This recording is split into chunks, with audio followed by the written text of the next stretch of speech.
Vayamos al slide número 03, la ingeniería y los materiales. Lo que les comentaba hace un momento, que el ingeniero, el profesional que trabaja con objetos o construye objetos. Generalmente los objetos están constituidos de materiales, y cuando uno trabaja con ese tipo de objeto, evidentemente tiene que seleccionar de alguna manera diversos materiales que existen en la naturaleza para lograr su mejor cometido.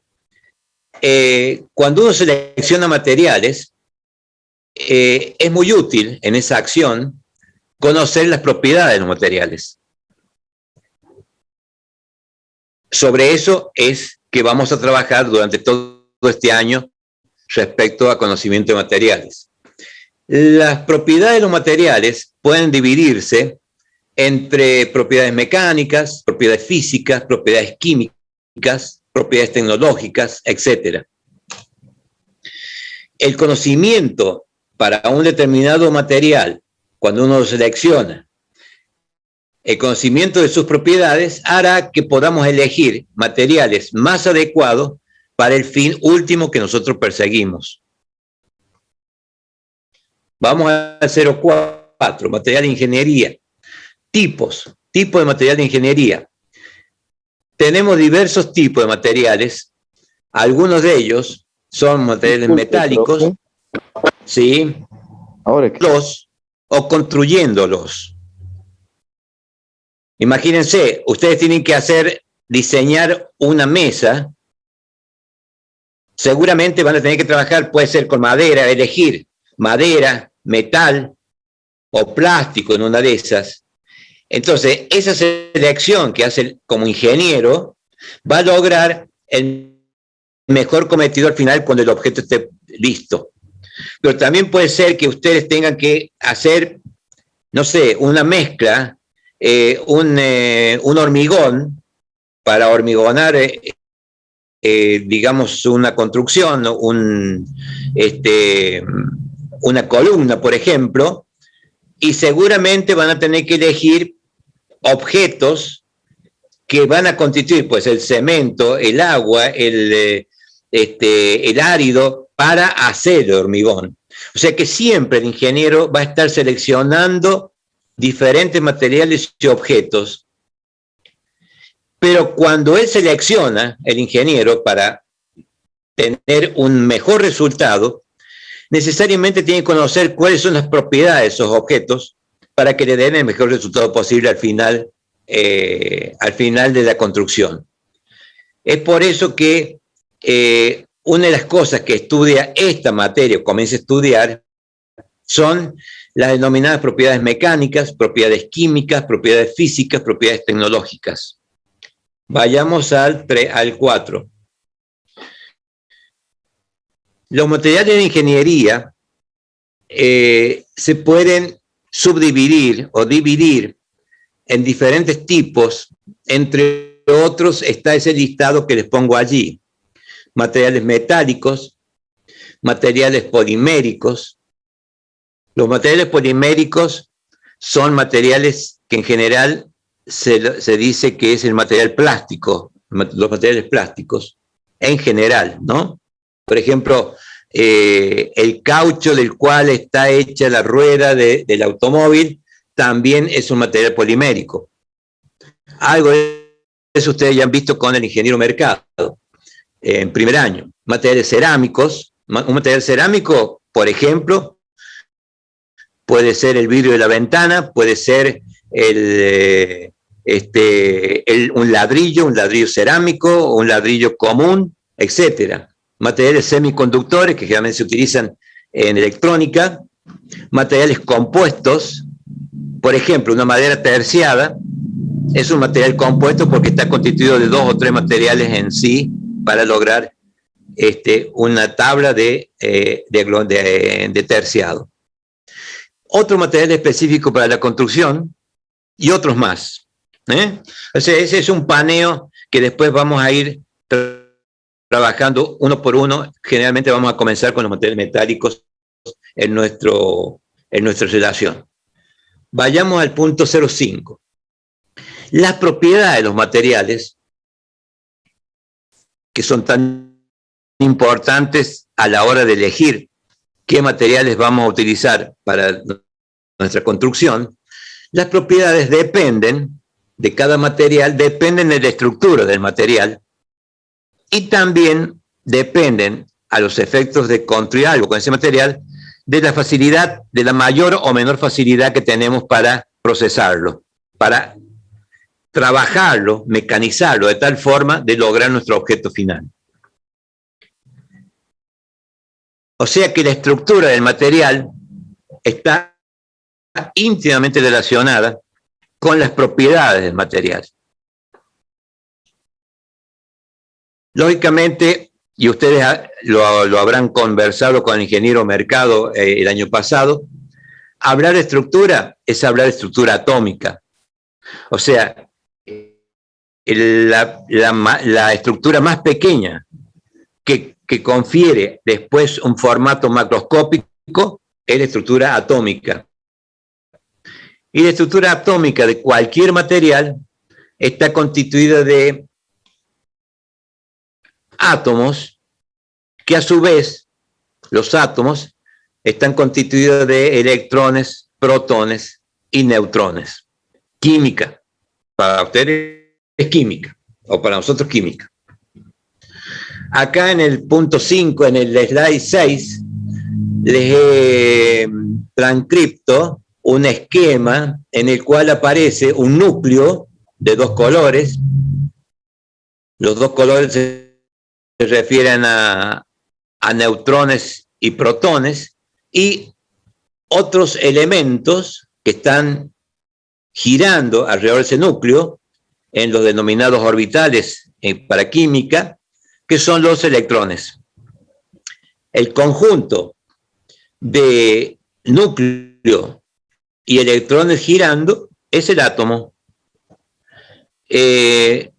¿Cómo se diferencian los átomos de naturaleza? Por la cantidad de protones y de electrones que tenga cada átomo, y con eso se constituyen diferentes elementos químicos.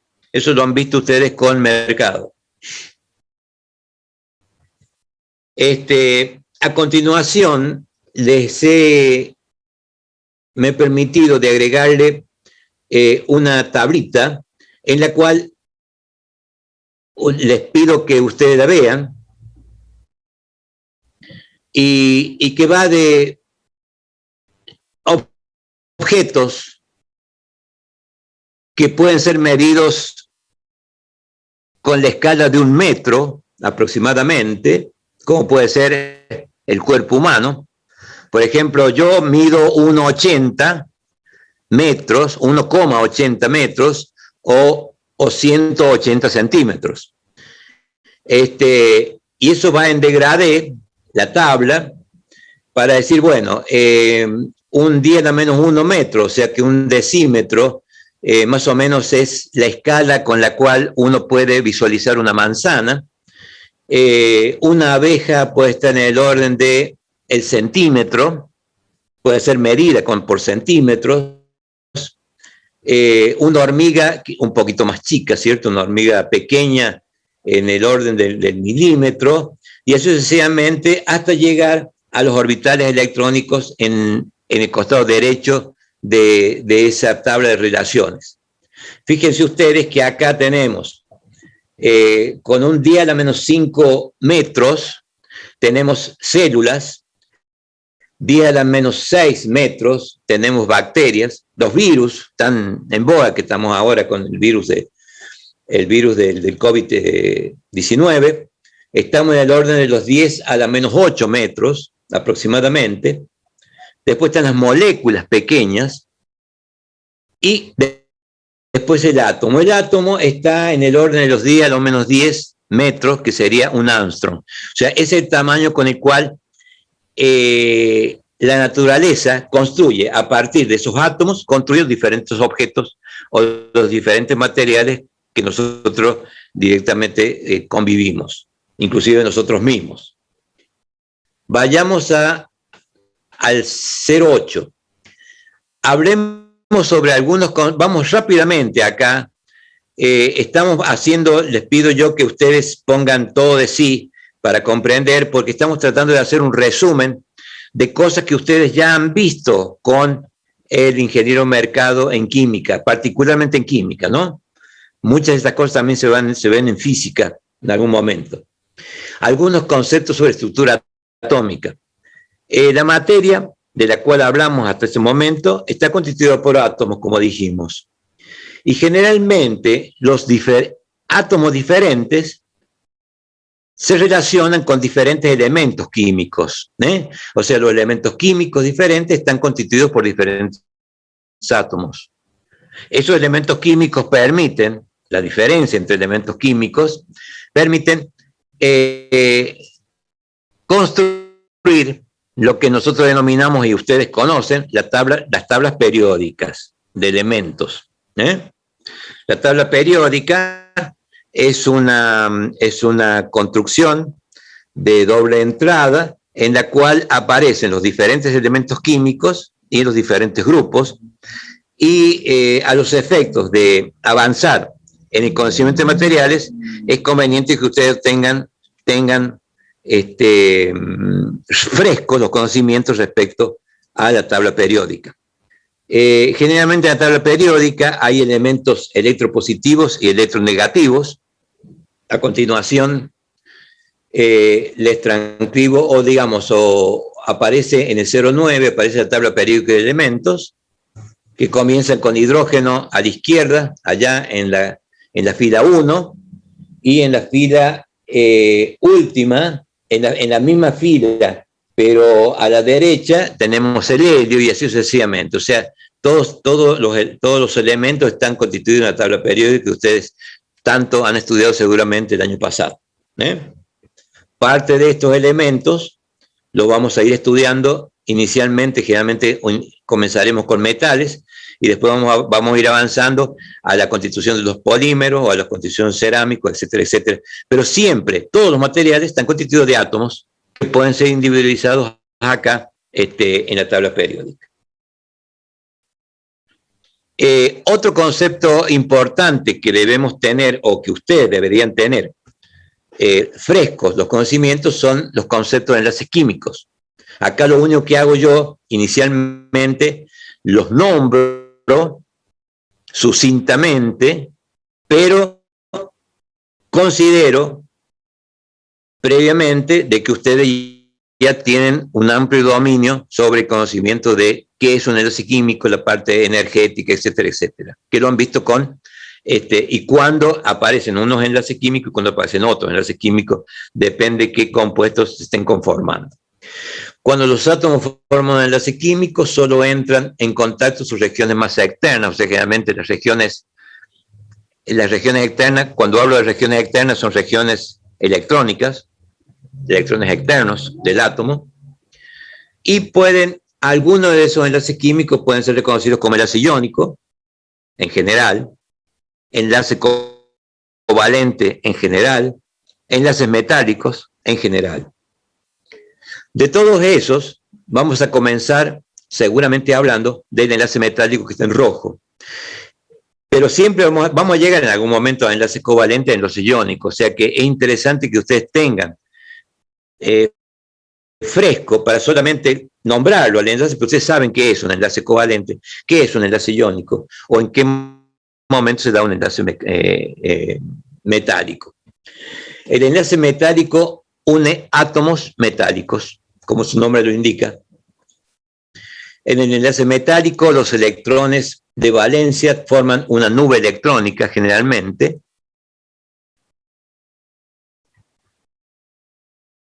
que en esa nube electrónica están generalmente en un material metálico.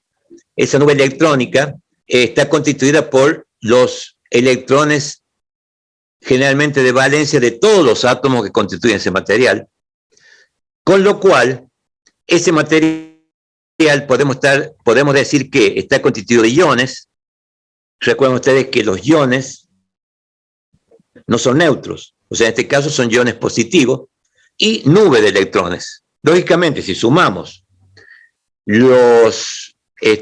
si vemos, los relacionamos a los iones que tenemos en un material y sus electrones, el material será neutro, seguramente. Allí ustedes tienen que recordar, que seguramente lo han visto con mucho detenimiento con el ingeniero Mercado, el concepto de átomo con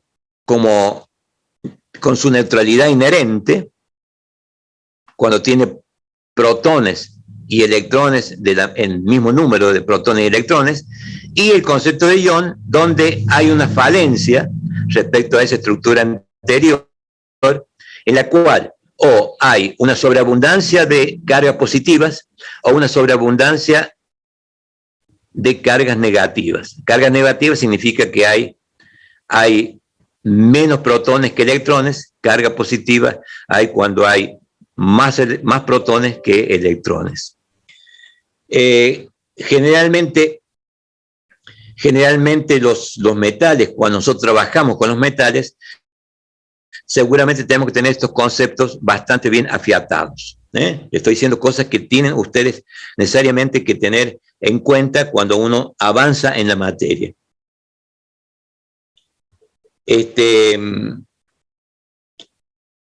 Los materiales que tienen propiedades metálicas, por ejemplo, devienen en que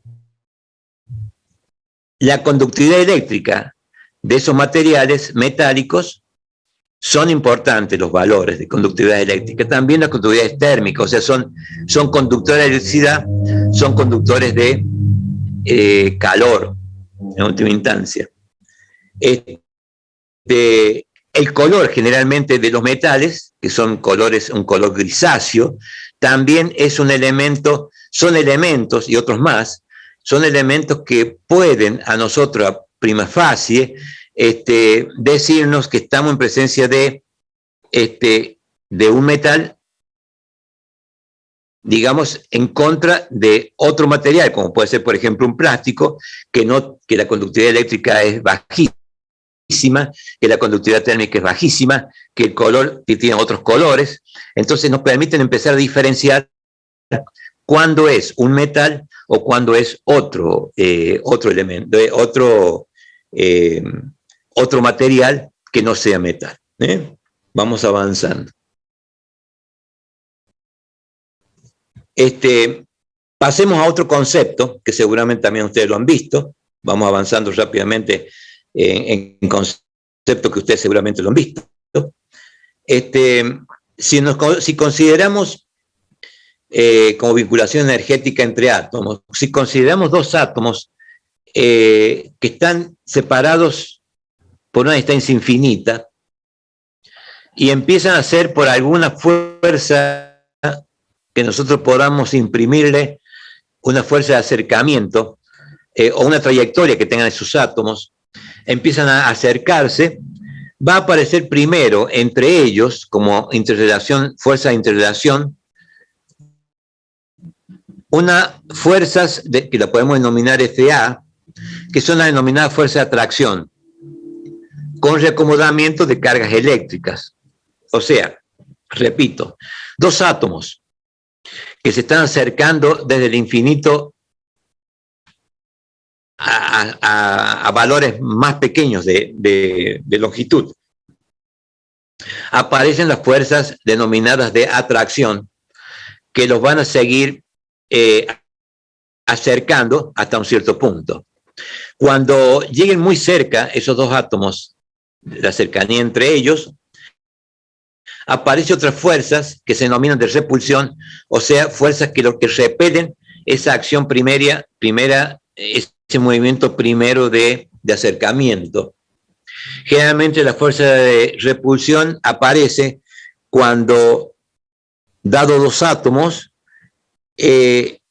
los orbitales externos de ambos átomos prácticamente se traslapan, o sea, digamos, se fusionan uno en otro. Entonces ahí sí aparecen fuerzas de repulsión que hace que no se acerquen más, o por lo menos disminuye su velocidad de acercamiento, un átomo a otro para no colisionar. Generalmente, si nosotros podemos medir, esto es física también, ¿no? Las fuerzas resultantes, aparecerá un punto de equilibrio entre dos átomos que se están acercando, en el cual no se van a acercar más, o por lo menos van a vibrar en esos dos puntos, en cuando las fuerzas resultantes, la fuerza de atracción y repulsión, se igualan. Cuando las dos fuerzas se igualan, la fuerza resultante resulta en una resultante neutra, igual a cero, y los átomos alcanzan una posición de equilibrio. Queda un átomo cerca de otro, pero sin tocarse en última instancia, ¿está bien? O sea que esa sería una, digamos, una evolución de un proceso en el cual los átomos se han ido acercando entre sí y logran una posición de equilibrio de fuerzas cuando la fuerza es cero.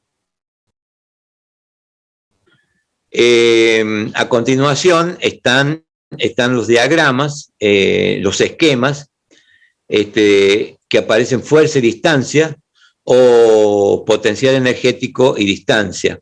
Fíjense ustedes, hay una línea de azul arriba que nos habla de cómo va a ir aumentando la fuerza de atracción de dos átomos en la medida que se vayan acercando.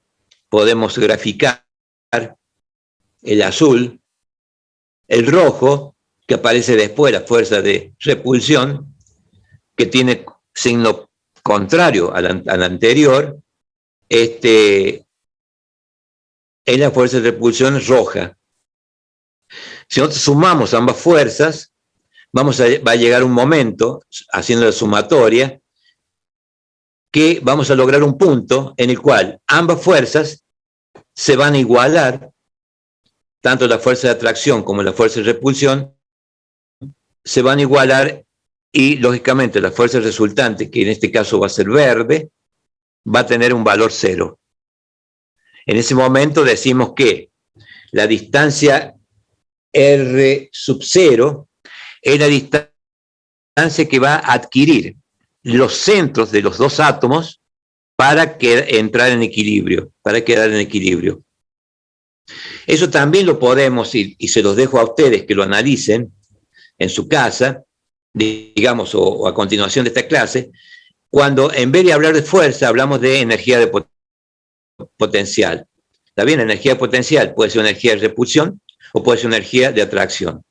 Cuando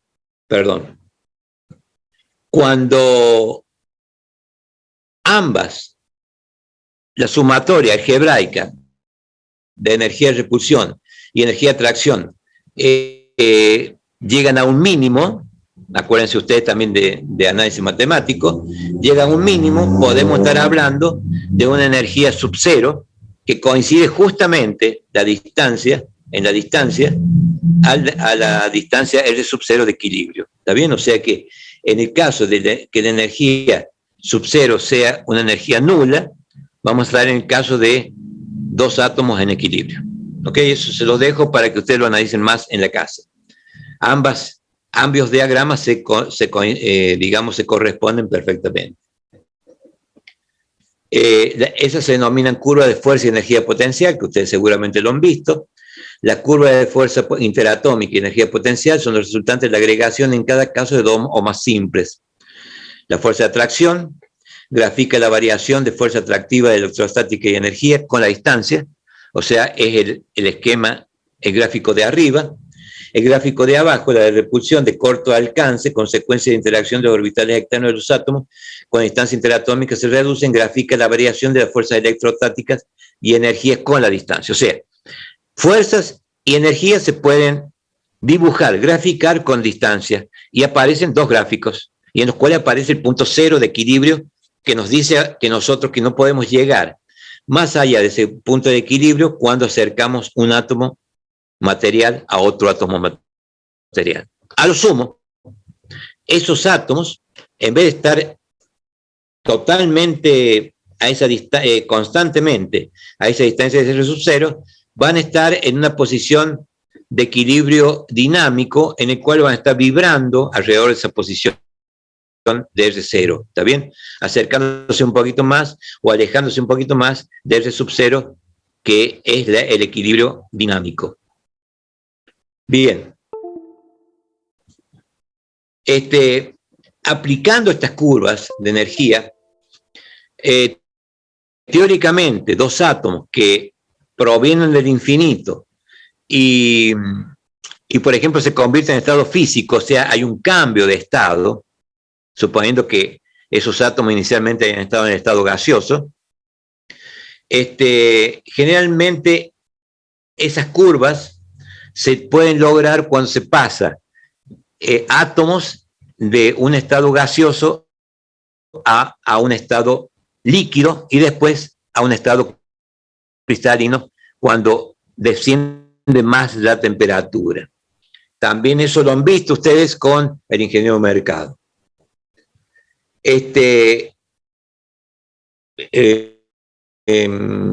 Les leo rápidamente porque realmente es una cosa que ya lo vimos. Par de átomos sometidos a acciones externas de presión y temperatura determinadas llegarán a posición de equilibrio, distancia R sub 0, con un mínimo de energía potencial en el sistema y se equilibran fuerza, atracción y repulsión. ¿Está bien?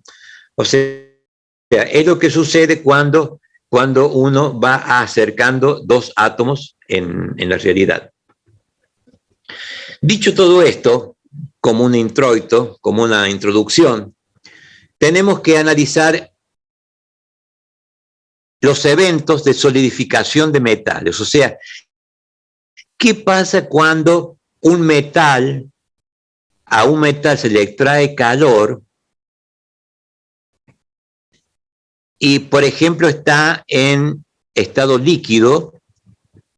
Al extraerle calor, vamos a empezar a cambiar su ecuación energética y va a haber en algún momento un cambio de estado en el cual el metal líquido va a pasar a ser un metal sólido, generalmente un metal cristalino. El metal en estado líquido, analicemos qué pasa con el estado de metal líquido, el metal en estado líquido. ¿Qué pasa cuando uno le empieza a extraer calor? Por ejemplo, yo tengo un átomo de hierro en estado líquido a 1700 grados centígrados. Si yo le empiezo a extraer calor a la masa del líquido, del metal líquido, que sería en este caso hierro líquido,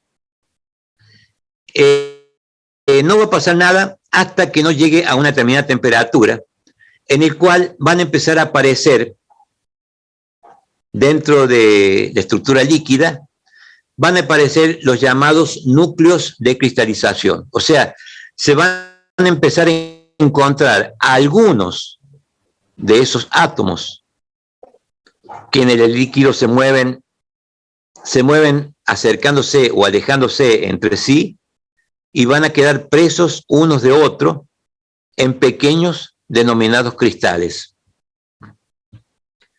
O en lo denominado, en vez de cristales, núcleos de cristales, porque son los primeros que, si uno continúa extrayéndole calor, van a seguir creciendo esos cristales, van a seguir creciendo esos núcleos para lograr cristales más grandes. O sea, lo primero que aparece entonces en estado líquido, cuando nosotros le extraemos calor, es la aparición de núcleos de cristalización. Posteriormente crecen esos núcleos de cristalización, esos gérmenes de cristalización, también se forman nuevos núcleos, van creciendo en la medida que se van agregando a esos núcleos átomos y quedan presos de la distancia R sub 0 que habíamos hablado anteriormente, hasta que llega un momento en el cual esos núcleos, transformándose en cristales, chocan cristales con cristales, conformando contornos granulares en zonas de contacto entre granos cristalinos. esos bordes granulares se denominan bordes de grano. Vamos a tratarlo mucho de ahora en más a los bordes de grano, pero son cosas, digamos, básicas que ustedes seguramente en cristalización han visto con el ingeniero Mercado. En los bordes de grano hay espaciamiento atómico alterado, el metal en estado sólido cristalino, o sea, el metal que estaba en estado líquido, cuando nosotros le trajimos calor, vamos a llegar a un metal en estado sólido cristalino. Metal sólido en estado líquido, sólido, cristalino o amorfo. Depende si está formando cristales o no. Las propiedades de un grano son diferentes a las propiedades de un conjunto de granos que conforman una red cristalina. Generalmente eso también es una verdad, que cuando nosotros tomamos un conjunto de dos átomos en estado cristalino, generalmente las propiedades dentro de un pequeño cristal, dos átomos o más, pero dentro de un pequeño cristal, difieren cuando nosotros consideramos varios cristales juntos, que generalmente constituyen materiales macroscópicos. Entonces, hay que diferenciar propiedades de los materiales macroscópicos de las propiedades de los materiales microscópicos. Generalmente lo que medimos nosotros como ingenieros para nuestro uso particular son los materiales macroscópicos, pero siempre tienen que tener en cuenta que generalmente los materiales macroscópicos es porque tienen suficiente material como para decir, bueno, ese material, si lo subdividimos más, en una vez perdemos esa propiedad y logramos otras propiedades microscópicas. Generalmente, en un recipiente, supongan ustedes una probeta en la cual hemos tenido material, digamos, metal líquido, y lo hemos ido enfriando hasta lograr un metal sólido, cristalino, por ejemplo. Ese material cristalino podemos decir que está constituido de muchos cristales o de un solo cristal. Cuando un material al enfriarse solamente se conforma un solo grano cristalino, un solo cristal, estamos hablando de monocristal. O sea que hemos logrado un monocristal. Generalmente lo que se logra en los sucesos de cristalización, generalmente se logran materiales multicristalinos, o sea, generalmente están constituidos de más de un cristal.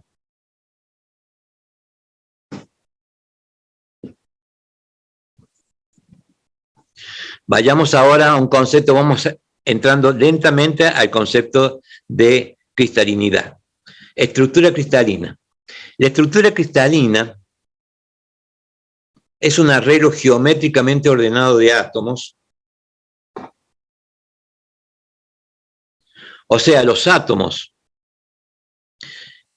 de los cuales hablamos primero, de que se acercaban del infinito y se acercaban hasta lograr un punto de equilibrio, R sub 0, esos diferentes átomos que están formando, digamos, un objeto tridimensional, generalmente podemos interpretar que ese objeto está geométricamente ordenado por átomos que están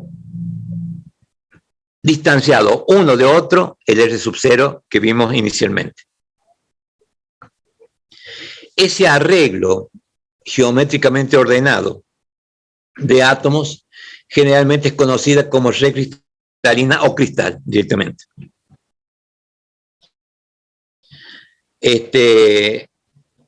Para hacer una, digamos, una digresión hacia un ejemplo muy común que podamos conocer todos ustedes y yo, cuando ustedes, por ejemplo, utilizan a la hora de comer sal de mesa, y ustedes la pueden visualizar, digamos, sin llevarla a un microscopio, sino visualizarla directamente. Los granitos, esos granitos que tiene la sal, podrán observar, el que tenga relativamente buena vista, que son granitos que no son redondos, sino tienen como caras, y esas caras nos están hablando de cristales en última instancia, o sea, de una sustancia cristalina, o sea, la sal de mesa es sólida, es una sustancia cristalina. En cada arreglo geométrico de átomos se distinguen celdas unitarias, o sea, esos cristales están constituidos de muchos átomos, pueden ser 10 átomos, pueden ser 20 átomos, pueden ser 50 átomos, pueden ser 100 átomos, cada cristal. Ahora, la cantidad menor de átomos que puedan dar pie al cristal posterior se denominan celdas unitarias. O sea, vayamos al siguiente slide. Bueno, en el siguiente slide estamos viendo, están viendo ustedes un ejemplo de cristales que en la naturaleza se da con suma facilidad, digamos. Cuando pasa estos cristales previamente han estado en algún momento de su historia, han sido líquidos y que posteriormente por extracción, por calor o por lo que fuere, se han convertido en cristales. O evaporación de agua, suponiendo que ha habido agua, se han convertido en cristales. Acá tenemos, por ejemplo, estos otros cristales en lo siguiente, en el 18, arriba dice cristales de matita. Esos cristales es de un mineral de matita, es un mineral de hierro que existe en la naturaleza, que que está constituido de cristales de átomos de hierro, en una gran cantidad. Generalmente tiene impurezas también, pero una gran cantidad de átomos de hierro. O sea que los átomos de hierro que ustedes conocen en la tabla periódica se interrelacionan entre sí para conformar estos cristales de matita, manteniendo entre ellos distancias de R sub 0. R sub 0, o sea, de distancia de equilibrio. Particularmente dentro de estos cristales, dentro de cada uno de estos cristales, adentro hay hierros que están, cada uno de los átomos de hierro, distribuidos y separados entre sí, una distancia interatómica R sub 0, que es privativa del átomo hierro, que no es lo mismo que el átomo de aluminio, que no es lo mismo que el átomo de magnesio, etcétera, etcétera, la distancia esa. Lo que ustedes pueden estar viendo allí con las paredes, esas paredes cortadas a pico, podemos estar hablando de que el cristal ese, ahí digamos, en la periferia del cristal, generalmente ahí podemos no encontrar quizás átomos de hierro separados por una distancia R sub B. Pueden ser menor o mayor, pero debido a un defecto, a una deformación propia del momento de cristalización, que lo vamos a ir estudiando a continuación. Bien, vayamos al concepto de celda unitaria. La celda unitaria es la subdivisión más pequeña y reconocible de un cristal. Está bien, cuando nosotros decíamos que dos átomos se reunían entre sí y comenzaban a conformar un germen, es porque todavía no conforman la celda unitaria. Por ejemplo, supongamos una celda unitaria que tenga 8 átomos. Quiere decir que cuando yo puede lograr reunir 8 átomos distantes cada uno de otro en R sub 0, nosotros podemos decir que ese es una celda unitaria. Esa celda unitaria puede seguir creciendo cuando nosotros seguimos incorporándole átomos a esos átomos iniciales. ¿Está bien? Pero la subdivisión más pequeña de ese cristal se denomina celda unitaria. Todos los cristales están constituidos por celdas unitarias. Ahora, no todas las celdas unitarias son iguales. Los hay de una forma, los hay de otra forma, las celdas unitarias, pero cuando nosotros tenemos un determinado material puro, toda la celda unitaria de ese material puro tendrán la misma forma espacial. Generalmente, en los vértices de una celda unitaria se ubican iones positivos, porque cuando son metales, los electrones de valencia están girando alrededor de todos esos átomos en una nube electrónica. Recuerdan ustedes cómo era la estructura atómica. Los iones oscilan alrededor de posiciones fijas, vértices de las formas geométricas, y la nube electrónica está por encima de esas posiciones casi fijas o en oscilación. Acá en el próximo slide, les estoy mostrando 3 esquemas de diferentes conformaciones de átomos posibles. Fíjense ustedes, en la primera forma a la izquierda son esferas grises y aparentemente son 8 esferas. Lo más probable es que esas esferas están separadas, sus centros, de una distancia R sub 0, que es la distancia de equilibrio. Hablamos de esferas porque recuerdan ustedes que, si volvemos atrás, el átomo, ¿se acuerdan ustedes que había núcleos? El núcleo atómico, constituido de protones y neutrones como mínimo, y los electrones que están girando en orbitales a diferentes distancias del núcleo. A los efectos de la comprensión o de la conversación que podemos mantener con ustedes, nosotros, estamos pensando que un átomo, cada una de esas esferas que ahora estamos dibujando acá, piensen ustedes que es un átomo. El diámetro de esa esfera, bueno, será el diámetro del orbital más externo, el orbital del electrón más externo de un átomo determinado. ¿Está bien? Ese sería el diámetro de cada uno de esas esferas. Y seguramente dentro de esa esfera, en la parte central, estará el núcleo de cada átomo. O sea que allí, esas 8 esferas, podemos identificarlas por una convención como 8 átomos de un determinado material. Fíjense ustedes que si tomamos los centros de esos 8 átomos y unimos entre sí, podemos lograr un cubo.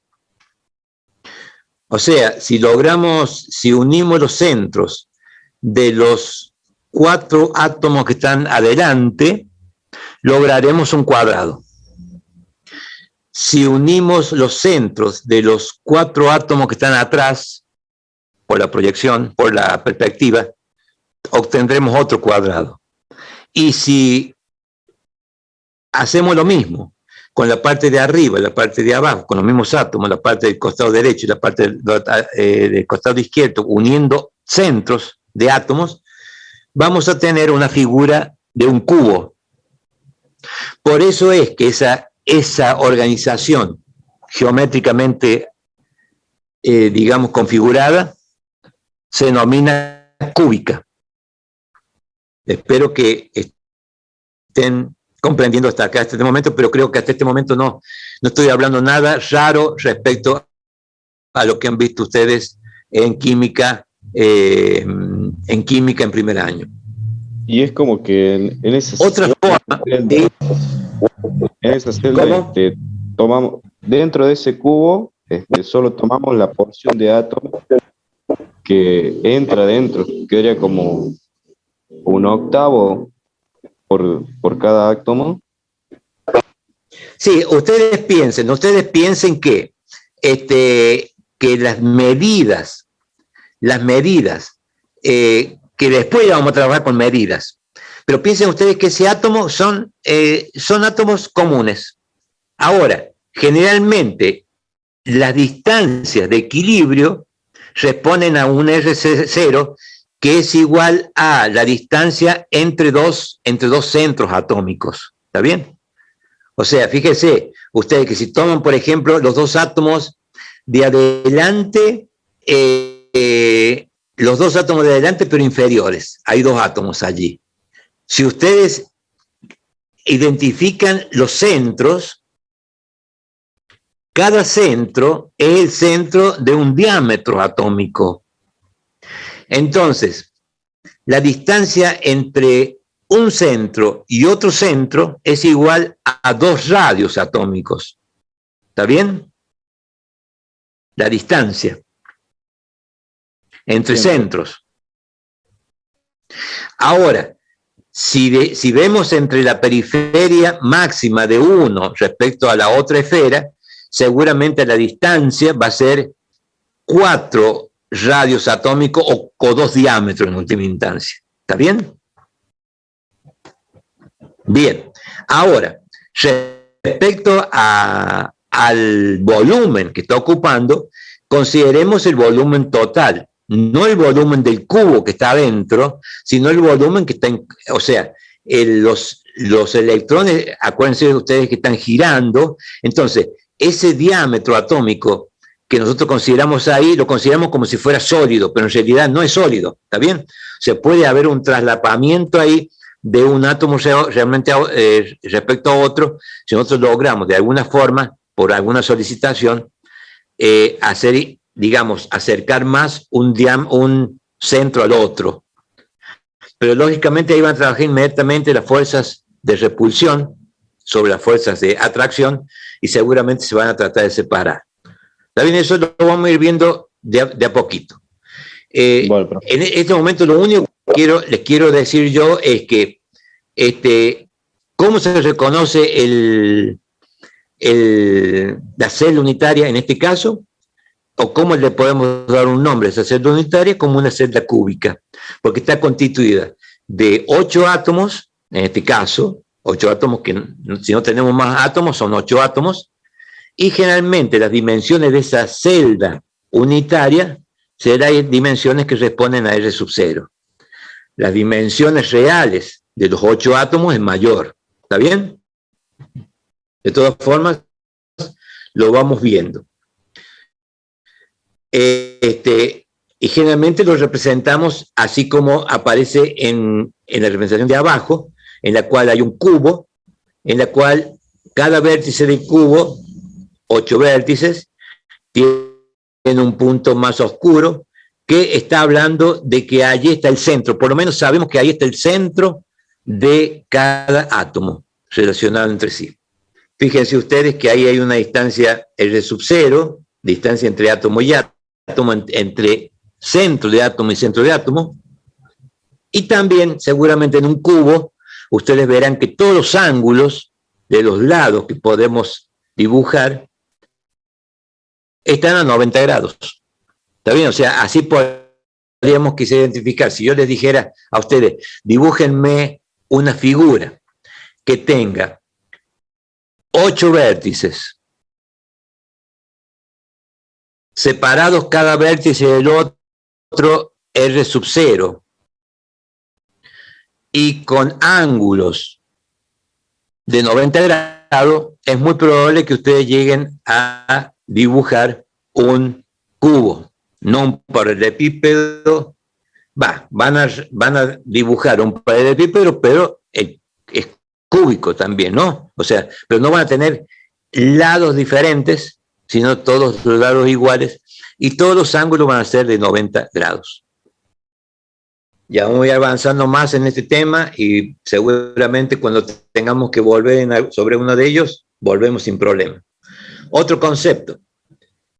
En el medio del mismo slide aparece una estructura que se llama cúbica centrada en el cuerpo. Fíjense ustedes, Los 8 átomos de la izquierda, ustedes pueden, nosotros podemos llegar a meterle dentro de esos átomos un 9º átomo en el centro. Pero al meterle un 9º átomo en el centro del mismo diámetro de los átomos anteriores, esa conformación geométrica se va a expandir, se va a agrandar, pero va a seguir teniendo una forma cúbica. Por eso es que se denomina forma cúbica centrada en el cuerpo, porque dentro del cuerpo, dentro del cubo, tenemos un átomo de más. Ya vamos a ir trabajando sobre eso y ya lo vamos a comprender perfectamente. A la derecha tenemos otra, y cada uno de estos da como consecuencia, de cúbica simple, cúbico central en el cuerpo, cúbico central en las caras, da como consecuencia cristales diferentes y también materiales diferentes. Fíjense ustedes el tercero que está a la derecha. Fíjense ustedes que cada una de las caras nosotros podemos introducir entre los 4 átomos de adelante, en vez de llevarlo al medio del objeto, ponemos entre los 4 átomos, pero en el mismo plano, un 5º átomo. O sea que va a formar, cada cara va a tener 5 átomos.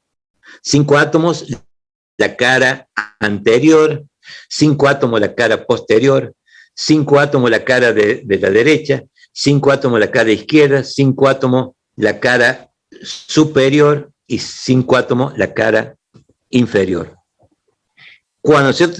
Si nosotros tenemos en nuestra cristalización sustancias que cristalizan de esta forma, que es diferente a las anteriores, tendremos un sistema cúbico centrada en las caras. ¿Está bien? Siempre va a conformar un cubo, pero primero va a ser cúbico simple, segundo va a ser cúbico centrado en el cuerpo y tercero va a ser cúbico centrada en las caras. Perdón. Dado, estas son 3 tipos, ya vamos a ver que hay muchos más, de posibilidades de cristalización de cristales. Generalmente los parámetros que se utilizan en cristalización, en cristalografía, sería en última instancia el estudio de los cristales, generalmente los parámetros que se utilizan para reconocer cristales son 2 inicialmente. Es la longitud de bordes y los ángulos. Entonces, fíjense ustedes, acá tengo una celda unitaria a la derecha. Tenemos el lado A, el lado B, el lado C, el ángulo alfa, el ángulo beta, el ángulo gamma. Entonces acá nosotros paramos y decimos, bueno, si A es igual a B igual a C, seguramente los 3 lados son iguales. Y si además le agregamos que alfa, beta y gamma son de 90 grados, seguramente, si nosotros dibujamos eso, seguramente vamos a lograr un cubo. ¿Está bien? Ahora, si los lados son iguales y los ángulos no son iguales a 90 grados, vamos a lograr otra figura geométrica y probablemente vamos a lograr otra celda unitaria también.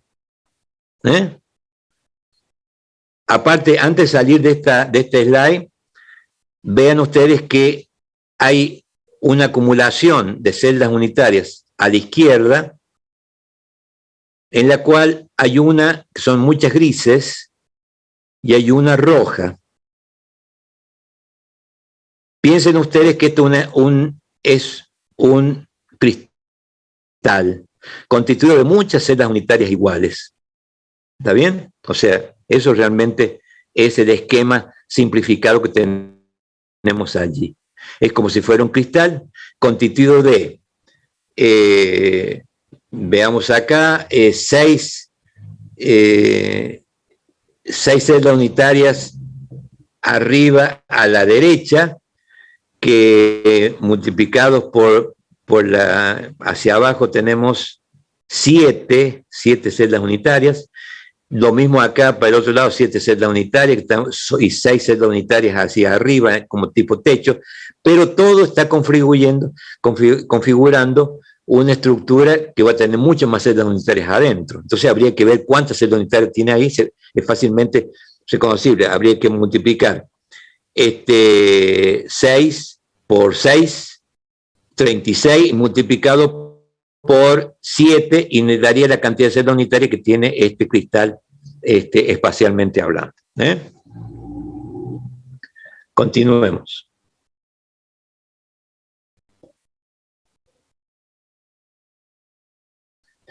Las celdas unitarias ordenadas forman redes cristalinas. Las redes cristalinas son tridimensionales, como esa que mostramos, véanlo anteriormente. Perdón. O sea, ese cristal donde nosotros pusimos 36 por 7, en realidad ese cristal es una red cristalina en última instancia, ¿no? O sea, una red cúbica conformada por un cristal mucho más grande. Existen 14 redes espaciales resumidas en 7 sistemas cristalinos.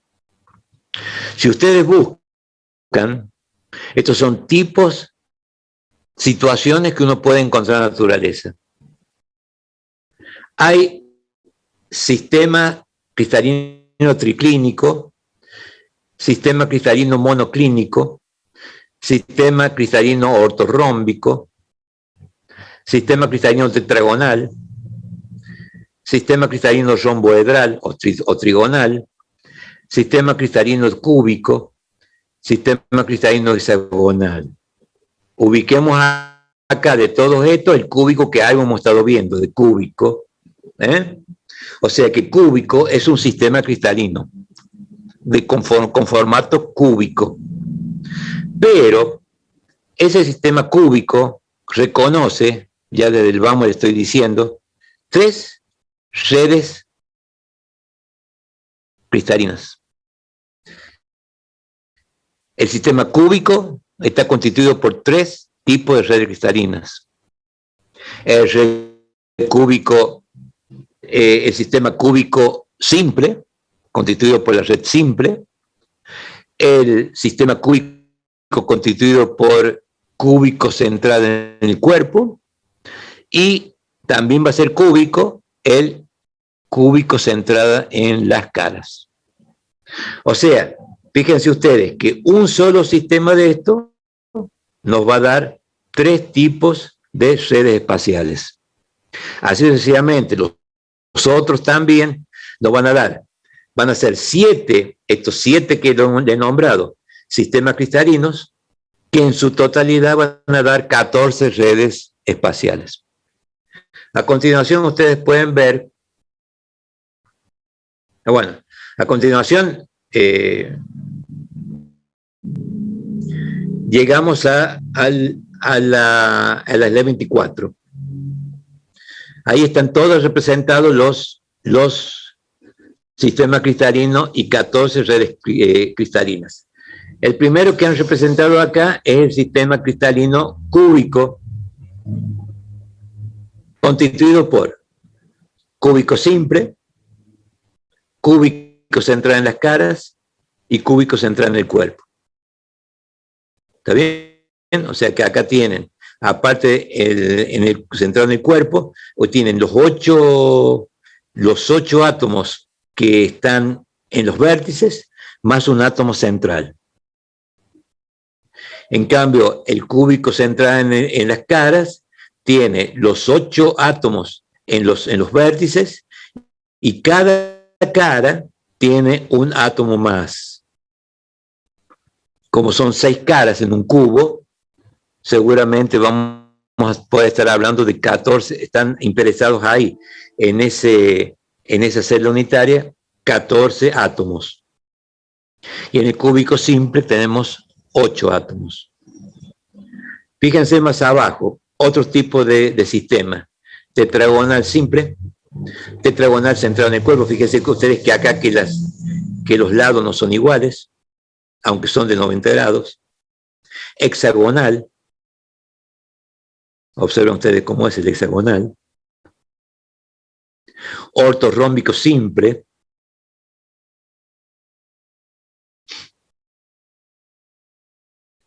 Ortorrómbico centrado en el cuerpo.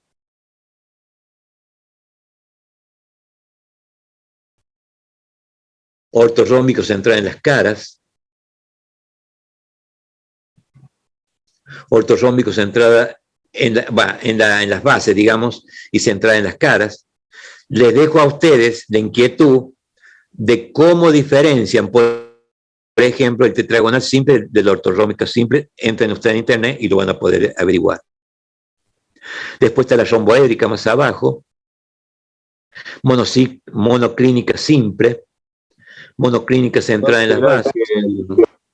El tetragonal simple y el tetragonal centrado en el cuerpo tienen un centro justo en el centro, que es ese punto que se ve ahí.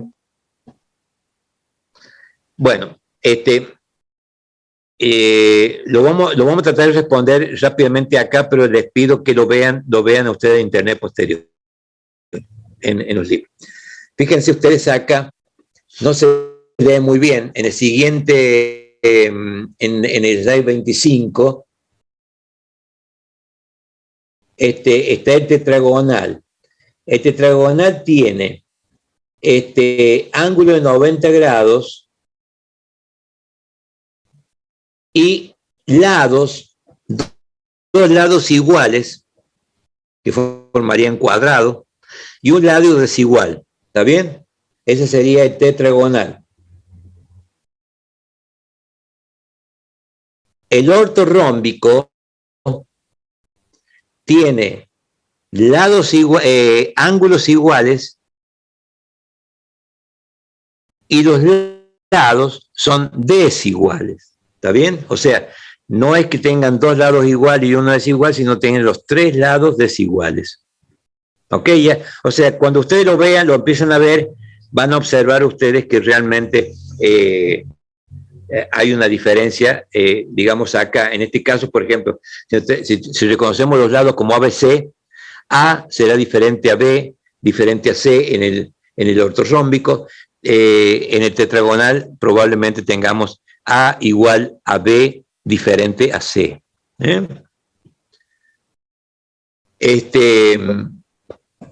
¿Sí? No, qué bueno, qué bueno.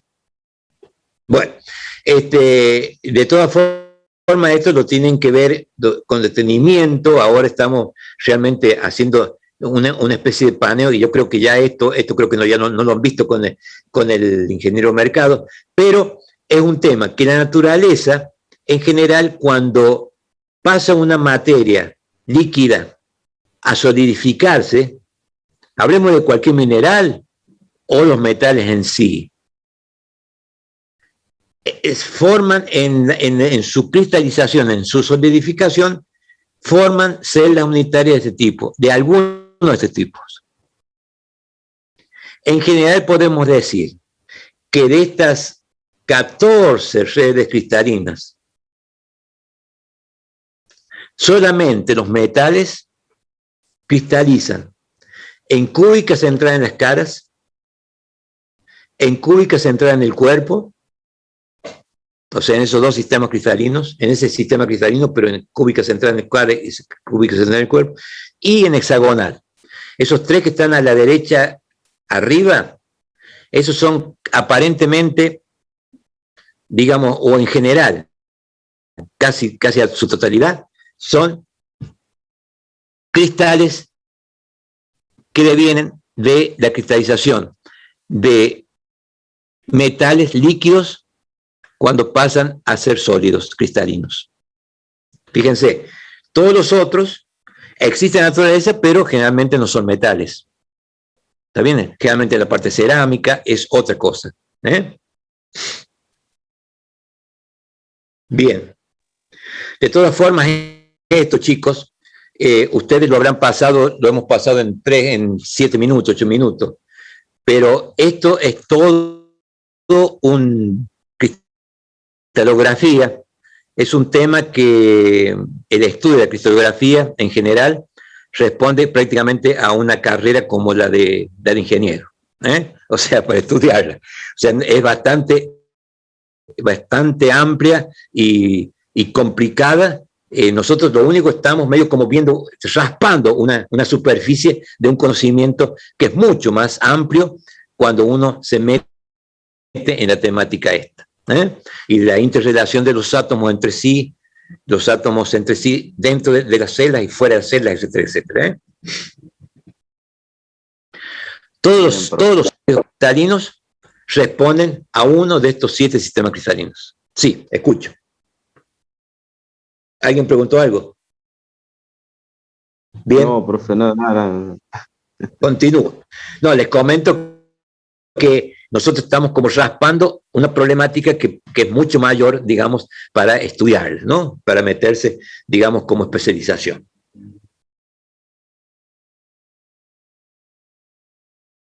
Les comento que, por ejemplo, yo estuve en algún momento trabajando en la Comisión de Energía Atómica, donde se trabaja con metales y otros materiales, cerámicos particularmente, con altísima calidad,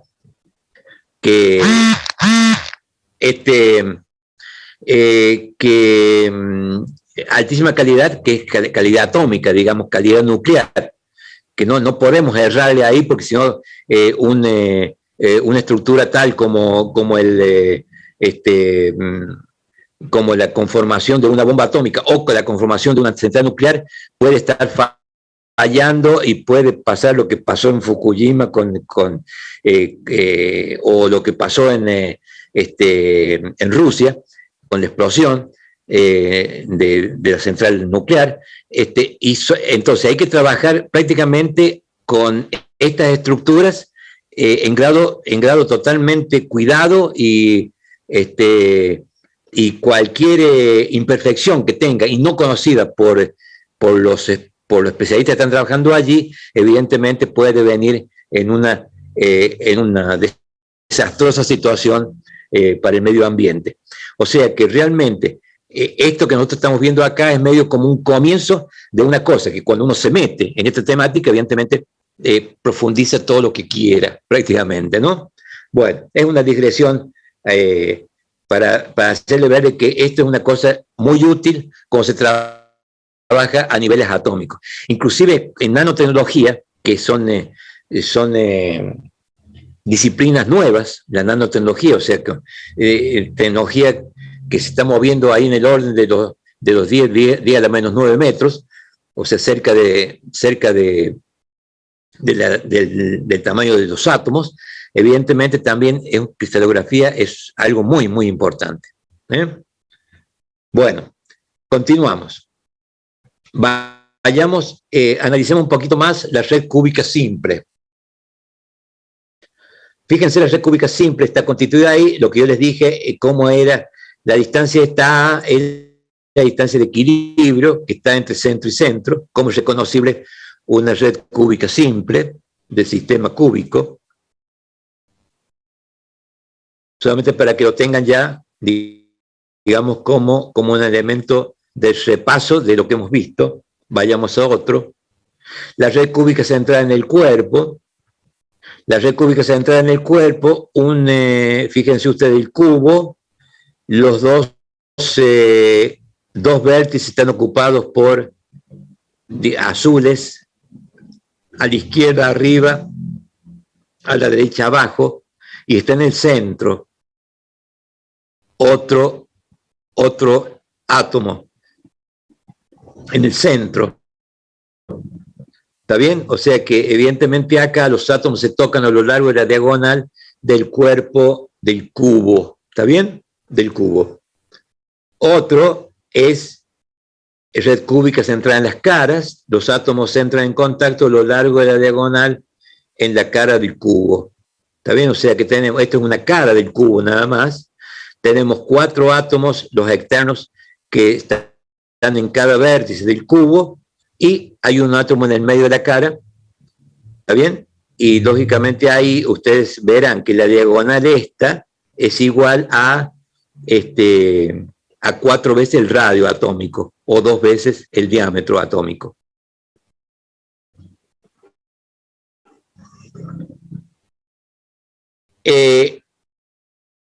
A ver un momento, me están llamando, ya retorno.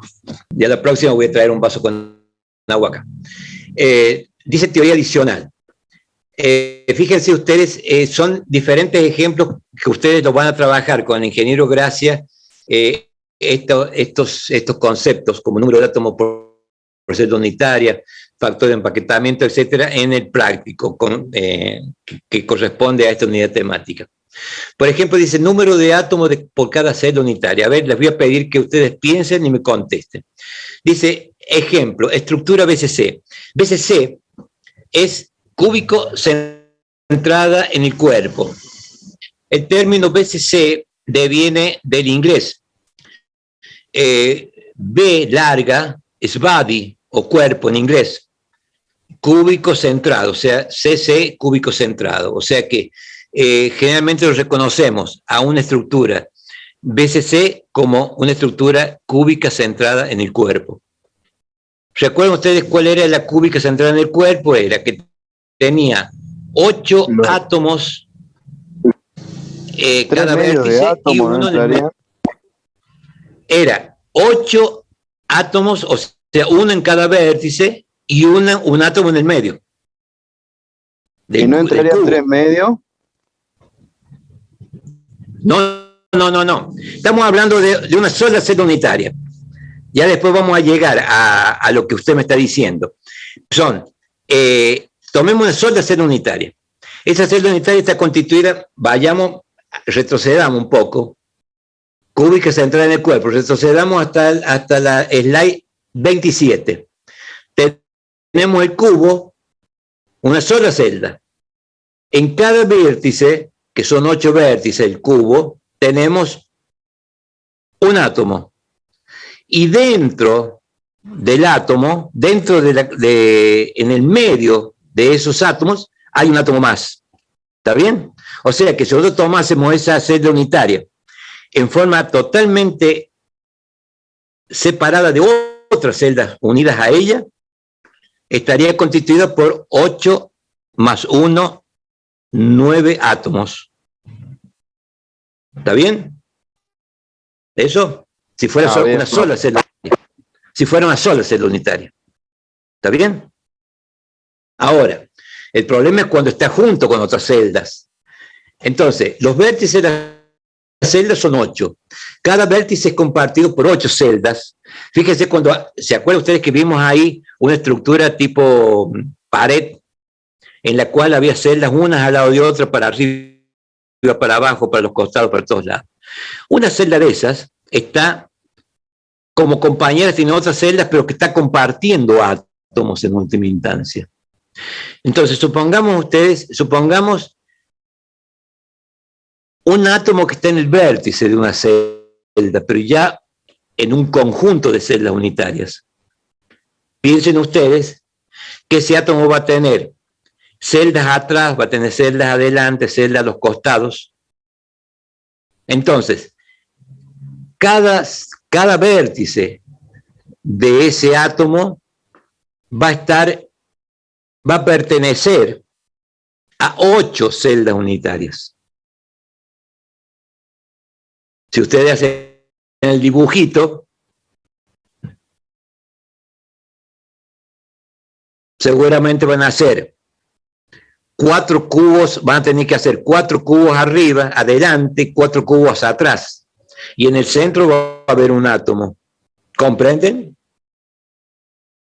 Claro, es donde ya dentro de cada cubo queda 3 medios.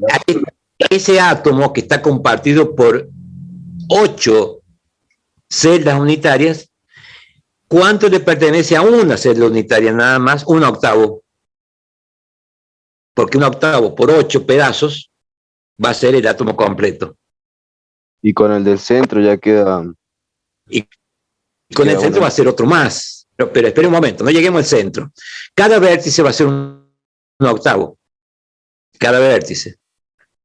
El otro vértice también va a ser 1/8 de una celda unitaria que está en conjunto con sus hermanas. Todos los vértices de esa celda va a tener 1/8. Los vértices son 8, o sea que 1/8 por 8, en realidad va a tener, esa celda va a tener un átomo, más un átomo de ella, en última instancia, compartiendo los otros pedazos de átomos con las otras celdas, más el átomo que está dentro de la celda, que ese sí es de ella, sola. Entonces, una estructura BCC, cada celda unitaria va a tener 2 átomos en última instancia. El átomo constituido por 8 pedazos de 1/8 más el átomo propio que está en el centro. ¿Está bien? O sea, cuando yo les pregunte a ustedes cuántos átomos tiene una celda unitaria BCC, ustedes tienen que hacer esa cuenta. Me van a tener que decir 2, no 9, sino 2 en última instancia. ¿Está bien? Porque los otros pedazos son de otras celdas unitarias. ¿Está bien? Porque la celda unitaria, recuerden ustedes que es el cubo que está adentro que nosotros hemos dibujado. Entonces, cada vértice compartido por 8 celdas, esto lo van a hacer tipo práctico, van a sacar el número de átomos que tiene una celda simple, una B simple, una BCC o una FCC, que es el otro caso de celda unitaria cúbica. FCC también viene del inglés. F es de face. Face es cara. Entonces, es centrada, cúbica centrada en las caras. FCC, cúbica centrada en el cuerpo, body, BCC. ¿Está bien? O sea, nosotros vamos a empezar es para que ustedes se vayan poniendo a tono con el léxico que vamos a utilizar de ahora en más. Otro término,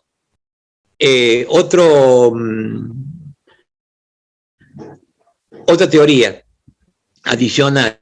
Ustedes se pueden calcular el factor de empaquetamiento. ¿Qué es el factor de empaquetamiento? El factor de empaquetamiento es la fracción de espacio, o sea, el espacio ocupado por los átomos, suponiendo que los átomos son esferas sólidas. Si ustedes vuelven hacia atrás, fíjense ustedes en el 26. En el slide 26. A la izquierda, ustedes van a tener ahí un arreglo de cúbico simple, inclusive está dibujado un cubo adentro. Fíjense ustedes que por ejemplo, en los átomos que están adelante de ese cubo, están dejando un lugar, un hueco adentro, porque evidentemente son esferas que están conformando un cubo. Ahora, ¿cuánto de ese cubo está llenado por los pedazos de esfera? ¿Y cuánto de ese cubo está sin nada? O sea, vacío. Volvamos a... Entonces, profe, ¿cuál sería la definición de factor de empaquetamiento? Ya volvemos ahí, volvamos al factor de empaquetamiento. Dice, es la fracción de espacio ocupado por átomos, suponiendo que los átomos son esferas sólidas. Tenemos el átomo por celda multiplicado por el volumen de un átomo. En el caso nuestro, el BCC, que habíamos determinado que la celda tenía 2 átomos, ¿se acuerdan? Vamos a tener átomos por celda, 2. Tendríamos que sacar el volumen de uno de los átomos esos, multiplicado por 2, nos va a dar un numerador. Si ese numerador lo dividimos por el volumen de la celda unitaria, que el volumen de la celda unitaria es A por 0, A0 por A0 por A0, o sea, A0 al cubo, va a haber una interrelación en la cual, a lo sumo, el numerador puede ser igual al denominador siempre y cuando se llenen todos los espacios. Pero no, en este caso no se llenan todos los espacios. O sea, va a haber huecos. Esos huecos nos dicen que esa expresión de factor de empaquetamiento va a ser menor a 1. Porque la cantidad de arriba de volumen ocupado va a ser menor que el volumen total de la celda unitaria. Porque lo otro tiene huecos, los huecos. ¿Entendido? Profe, quisiera hacerle una pregunta. ¿De dónde saca el A cubo? ¿De dónde saco qué? Al cubo, el que puso abajo en el volumen de la celda unitaria. Acuérdense ustedes, ¿cómo era el cubo? ¿Cómo medí el lado del cubo?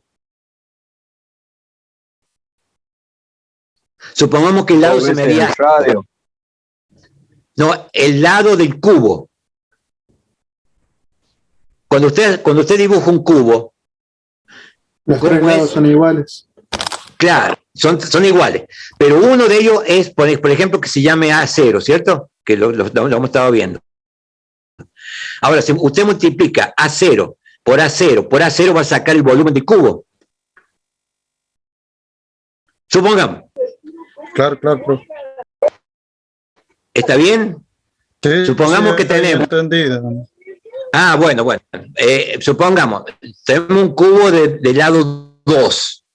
Es 2 por 2 por 2. 2 por 2, 4, por 2, 8.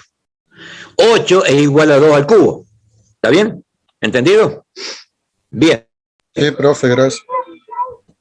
Perfecto. Seguimos un poquitito más porque ya estamos llegando a la finalización de esta clase. Teoría adicional, número de coordinación. Dice cantidad de átomos que tocan a otro en particular. Cantidad de átomos que tocan a otro en particular. Indica el grado de empaquetamiento de los átomos. En la estructura simple, cúbica, ustedes pueden determinar, eso lo determinan en la casa, que serían 6 el número de coordinación, lo van a determinar con el ingeniero Gracia. En la estructura BCC, cúbica centrada en el cuerpo, bien digo, 8. Y en la estructura FCC, cúbica centrada en las caras, es 12. Eso lo van a estudiar ustedes y lo van a tener resuelto en uno de los prácticos que van a dar con el ingeniero Gracia. En el próximo slide, ustedes van a ver, hay una tablita de doble entrada en el cual dice estructura recristalina, hacia abajo es que cúbica simple, cúbica centrada en el cuerpo, cúbica centrada en las caras y hexagonal compacta, que es otra red. Lo que son la que generalmente uno encuentra en los metales, como les decía, particularmente las últimas 3. El A de la segunda columna es igual al radio. No igual al radio, perdón. Es igual a R, que sería la distancia entre centros. En el caso de cúbica simple, la distancia entre centros sería 2 radios. En el cúbica central en el cuerpo, A va a ser igual a 4 radios dividido la raíz cuadrada de 3. En la cúbica central en la escala, A, o sea, es la longitud del lado de la celda unitaria cúbica central en la escala, va a ser A 4R dividido raíz cuadrada de 2. ¿Cómo sale eso? Es bastante simple. Lo van a hacer con el ingeniero Gracia. O sea, ¿cómo calculan ustedes? A partir de la idea de que A es igual a 2R arriba, o sea, que es igual a 2 radios, ¿cuánto sería la A en el cúbico central en el cuerpo y cuánto sería la A en el cúbico central en las caras. Ahí está el número de coordinación que ustedes tienen, que lo dimos hace ratito, y el factor de empaquetamiento es este. Si ustedes hacen el cociente de lo que vimos hace ratito, o sea, volumen ocupado sobre volumen de la célula unitaria, vamos a sacar que en el cúbico simple 0,52, en el BCC 0,68 y en el cúbico central en las caras es 0,74. Ustedes van a tener que estar en condiciones, en algún momento de este curso, de calcular eso, porque generalmente son cosas que le preguntamos después en los parciales, en los parcialitos. O sea, ustedes lo van a hacer esto con el ingeniero Gracia en algún momento a partir de hoy. Dejo hexagonal compacta porque, si bien hexagonal compacta está puesto acá porque es otra forma de cristalización de metales, pero todavía no lo vamos a tocar ahora en este momento. Estamos trabajando para simplificar la cosa solamente con la parte cúbica, nada más, con los metales que cristalizan cúbicamente. Fíjense ustedes acá los ejemplos. En cúbica simple está el polonio, que es un metal que cristaliza en forma simple, pero nada más. Casi todos los otros, fíjense que están más llenos los otros ejemplos, en cúbicos centrales, en el BCC y FCC. Fíjense, en el BCC tenemos hierro, tenemos titanio, tenemos wolframio, tenemos molibdeno, tenemos nobio, tantalio, potasio, sodio, vanadio, cromo, circonio. Y en el FCC tenemos platino, níquel, plomo, plata, oro, aluminio, cobre, hierro. Después tenemos lo de hexagonal que no tocamos ahora.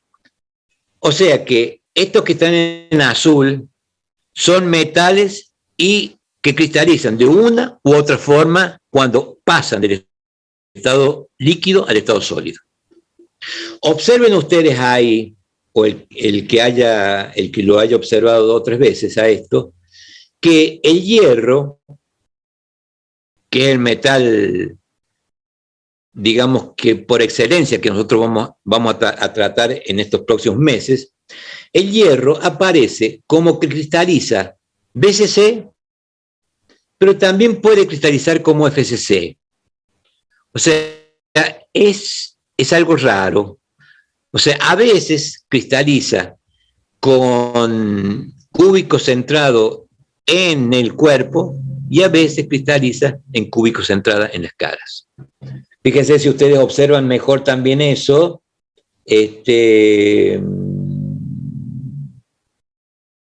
No, todos los otros están iguales, sin problema. En este caso tendríamos solamente el hierro. O sea que el hierro está en condiciones de cristalizar en 2 formas, BCC y FCC. Fíjense ustedes que estaba buscando otra cosa, pero estoy incluyendo, desgraciadamente, hexagonal, que no quiero incluir en este momento. Fíjense que en el hexagonal tenemos titanio y tenemos BCC también como titanio. O sea, pero déjenmelo de lado. También el titanio también cristaliza de acuerdo a las características externas, cristaliza de una u otra forma. Pero por ahora vamos a ver que el hierro tiene la posibilidad de cristalizar en 2 formas.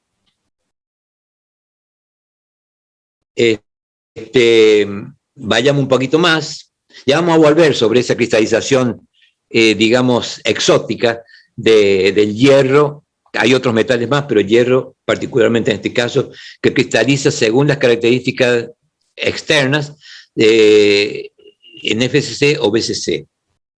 Acá le incluye un esquema de ordenamiento atómico de celdas. Fíjense ustedes que están muy ordenaditas estas celdas que están entre gris y azul de diferentes colores, diferentes tonos, que están en la interior de cada uno de esos grupos, están muy bien ordenados, pero entre grupo y grupo hay una interrelación no ordenada de esferitas.